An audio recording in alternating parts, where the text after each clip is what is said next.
C'est à bord d'un Antonov des Nations Unies que les corps des 4 casques bleus ivoiriens de la MINUSMA ont regagné Abidjan en provenance du Mali.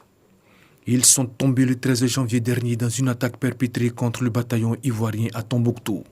Pour les accueillir à la base du GATL, le Premier ministre, ministre de la Défense Ahmed Bakayoko.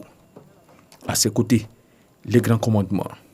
Ces 4 soldats tombés au Mali sont portés ici par leurs frères d'armes.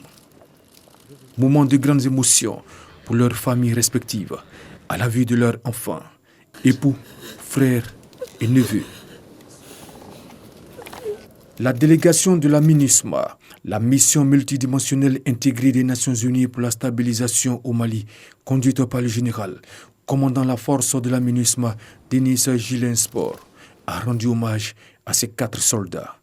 Le décès des 4 soldats de la paix que nous honorons ici aujourd'hui est une énorme perte pour la MINUSMA, pour l'Organisation des Nations Unies et pour la République de Côte d'Ivoire.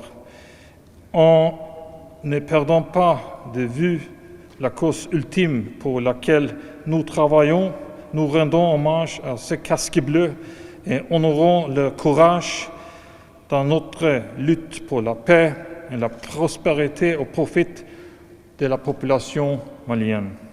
Intervenant à sa suite, le chef du gouvernement, ministre de la Défense Ahmed Bakayoko, a exprimé aux familles des défunts et à l'ensemble des forces armées de Côte d'Ivoire les compassions et les condoléances du chef de l'État Alassane Ouattara et de la nation. La mort tragique de nos soldats renforcera notre engagement à continuer à travailler pour la paix dans la sous-région et dans notre pays.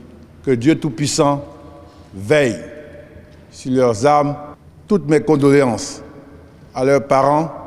Je voudrais dire à chacun d'eux que l'État de Côte d'Ivoire sera solidaire, sera à leur côté. Puis ce fut la réception officielle des corps de ces soldats. Juste après la réception des dépouilles, le Premier ministre Ahmed Bakayoko a accordé une audience au général commandant la force de la MINUSMA. Notons qu'une cérémonie d'honneur militaire a été faite le mardi 19 janvier dernier en la mémoire de ces soldats au quartier général de la MINUSMA à Bamako par l'ONU et l'État malien. Ces 4 casques bleus ivoiriens ont reçu à cet effet la médaille d'honneur des Nations Unies à titre posthume.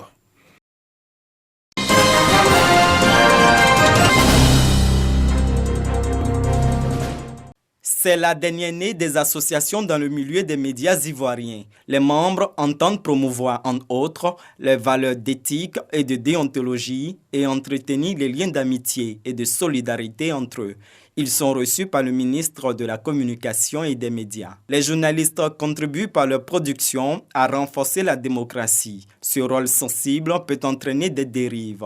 Le Cénacle veut veiller aux bonnes pratiques dans le métier. Le journalisme, notre profession, est frappée d'une, je ne dirais pas d'une tare, mais d'une caractéristique congénitale. C'est la liaison incestueuse entre la politique et le journalisme. Donc cela rend difficile le rôle d'information et d'indépendance qui devrait être le nôtre. Il faudrait voir comment rendre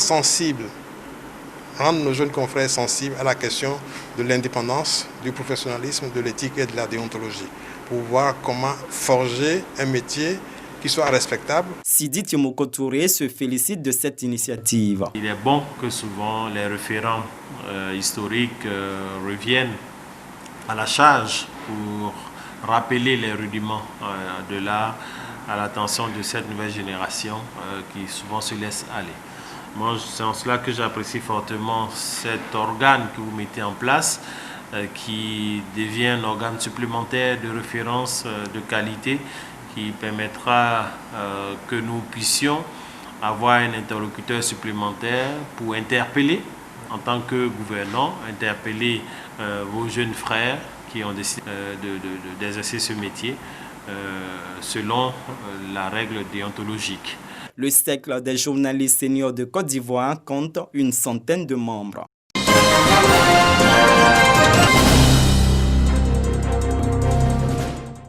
Patrice Kra, Abraham Kouakou, Ousmane Koné, Alphonse Kwasi et Marie-Chantal Ngoran. 5 noms qui viennent grossir le rang des inspecteurs de l'autorité nationale de l'aviation civile de Côte d'Ivoire, ANAC. Je le jure. En prêtant serment devant le tribunal de première instance du plateau, ils s'engagent ainsi à mener avec probité leur mission, celle de contrôler et de superviser les exploitants aéroportuaires en vue de s'assurer du respect des normes de sécurité et de sûreté en matière d'aviation civile. Nous prenons la responsabilité devant l'État et devant notre direction de mener à bien les activités qui nous seront confiées. En même temps qu'à la joie, il y a aussi le sens de la responsabilité qui nous anime. Donc c'est de tâcher à notre niveau de faire le travail pour lequel la confiance a été placée en nous, avec probité, vraiment professionnalisme. Nouveau défi à relever pour les impétrants, mais surtout une fierté pour le directeur général de l'ANAC qui a suivi avec intérêt cette prestation de serment. La prestation de serment est une étape importante.